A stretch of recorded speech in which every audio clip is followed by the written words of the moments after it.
కొత్త సంవత్సరం నుండి ప్రతి పోలీస్ స్టేషన్లో స్పెషల్ డ్రైవ్ నిర్వహించి నెంబర్ ప్లేట్ లేని వాహనాలు, సగం నెంబర్ ఉన్న వాహనాలు మరియు సరైన నెంబర్ లేనటువంటి 370 వాహనాలను గుర్తించి అటు వాహనాలు సీజ్ చేసినట్టు తెలిపిన నార్కల్ జిల్లా ఎస్పీ గైక్వాడ్ వైభవ్ రఘునాథ్.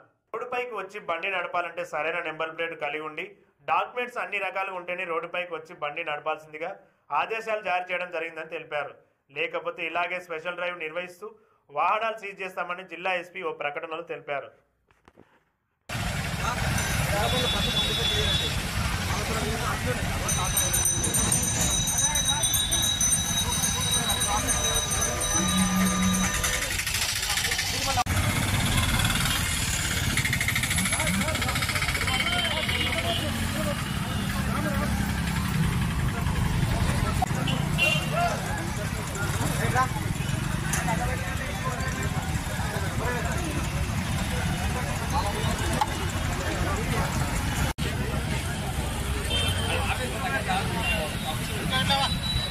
గారు ఇట్లా చూడవా బండ్లు తీసుకోవాలి వచ్చినాయి.